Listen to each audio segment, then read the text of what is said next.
Hi, my name is Darren Joseph from HEJ.tax, and we're the team that seeks to demystify the sometimes confusing world of international tax.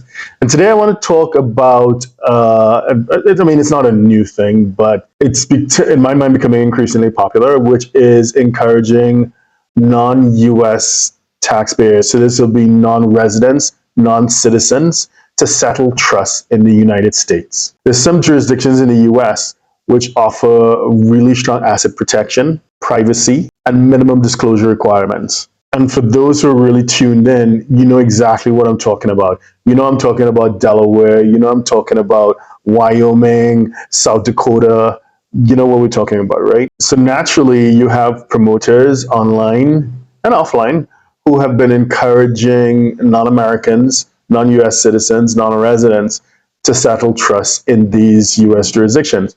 Now, there's nothing wrong with that. There's absolutely nothing wrong with that. But I'm super conservative by nature. As you know, if you've been watching these videos, you've been reading a lot of articles on HEJ.tax.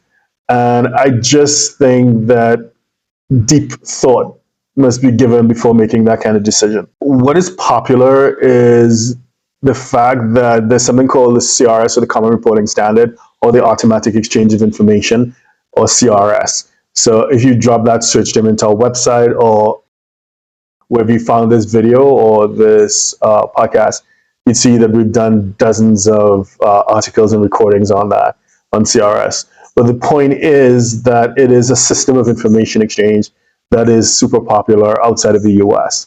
And you have high net worth individuals that, let's be honest, they may want to deliberately hide assets from the jurisdictions in which they do legally reside. And for that purpose, they may be trying to use the US. Now, the US has initiated a number of measures which make the use of the United States as a secrecy jurisdiction a bit more difficult.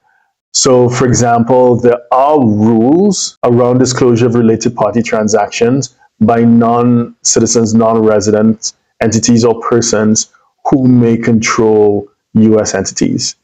There may be also additional disclosure requirements for structures controlled by non-resident, non-citizens that in turn own US real property assets or US real estate.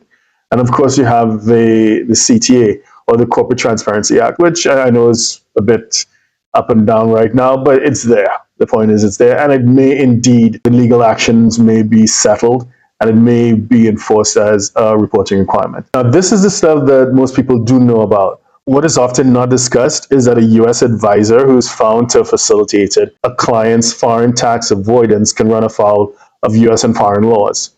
So the actual client may run afoul of US and foreign laws, as well as the advisor who helped facilitate the transaction, which is why, as I keep saying, I'm super conservative when it comes to this. And if it is that someone is initiating a structure for no real commercial reason, and the intent really is to evade a known legal responsibility in their domestic jurisdiction, then that's probably something we won't want to work with. The most popular case in this space is Pascantino versus the United States. This is back in 2005, where the Supreme Court held that federal wire fraud statutes could apply to the use of interstate wires to defraud a foreign tax authority. In this case, it was Canada, and more specifically, the province of Ontario. And note that interstate wires would include the use of phones, emails, and other electronic communications. So it is pretty wide sweeping and aggressive. So it's just something to bear in mind. And of course, there's the case of FIFA, which is the international body which regulates soccer, or football as it's called outside of the United States.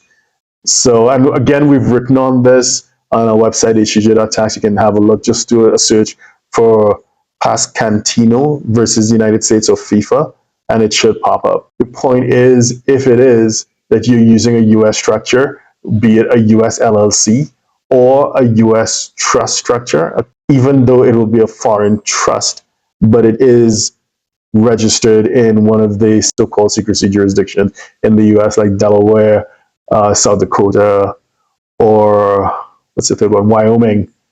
Just keep in mind that yes, you may have a win in avoiding whatever the jurisdiction you may seek to avoid outside of the US, but the US itself can come after you, even though you may think you're not in breach of a US law by avoiding a foreign law or by avoiding or evading a known legal responsibility outside of the US. You may, in fact, be in breach of US laws. It sounds kind of roundabout, but hey, that's the way it works. My name is Darren Joseph from HEJ.tax.